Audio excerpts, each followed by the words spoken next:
Okay, so we're diving into a really ancient document. And on the surface, it seems, well, almost impossible to get through. It's just this incredibly dense record, a massive list of names from thousands of years ago.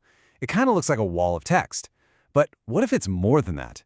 What if this list is actually a key that unlocks an entire society? I mean, at first glance, this is what you see. Name after name, generation after generation. It's so easy for your eyes to just glaze over, reading names like Esbon, Uzi, and Uziel. It feels super repetitive, maybe even boring. So you have to ask, why would anyone bother to record all this, let alone preserve it for thousands of years? And that really gets us to the heart of the matter here. What's the hidden purpose behind this text? Is it just some dry, ancient census? Or is there a deeper story, a much more complex reality encoded inside these lists? Well, let's start peeling back the layers and find out. All right, the first big clue to unlocking this whole thing is in the numbers. As you look closer, a really specific pattern starts to pop out, one that points not just to family, but to military force. You see this one key phrase popping up again and again, fighting men. So right away, that tells us this isn't just a simple family tree. Nope, this is a detailed accounting of military strength. The main reason for organizing this list seems to be figuring out who, exactly, can be called upon to go to war. And the scale we're talking about is just staggering. The document tells us that from the clans of Issachar alone, there were 87,000 fighting men.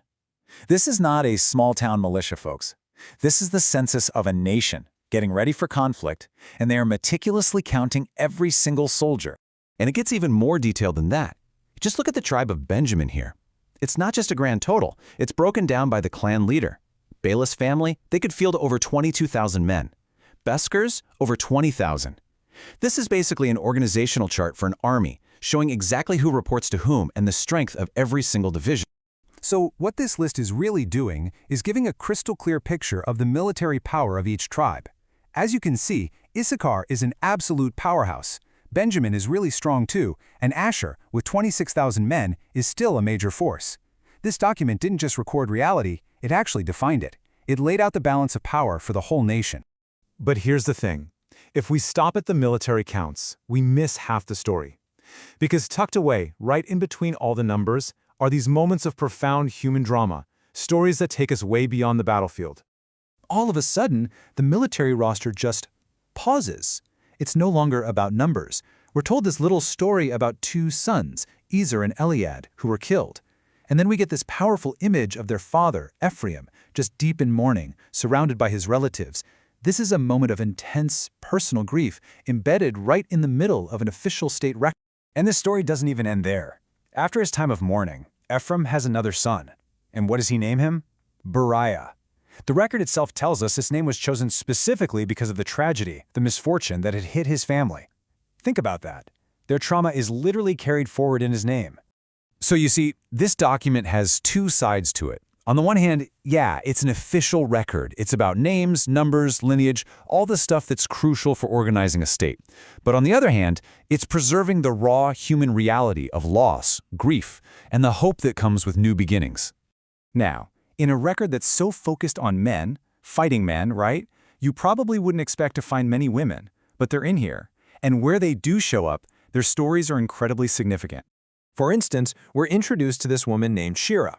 And get this, she isn't just listed as somebody's daughter. She's credited as a founder, a builder of 3 different towns. In a patriarchal roll call like this one, that is an extraordinary mention of female power and legacy. She didn't just exist, she built things. And Shira isn't alone. The text makes a point to name other women who played these huge roles. You've got Ma'akah, a key matriarch, Hameleketh, whose sons became leaders, the daughters of Zelophehad, famous for having no sons at all, and Sarah. Each one of these inclusions feels deliberate, like the writers wanted to highlight the women who were absolutely foundational to their clan's stories. Okay, so let's put all these pieces together. We've got the military numbers, we've got the personal tragedies, and we've got these powerful women. Why go to all this trouble? Why did this list matter so much to them? Well, it looks like this document served at least 4 absolutely vital functions. First, identity. It told you who you were and which clan you belonged to. Second, war.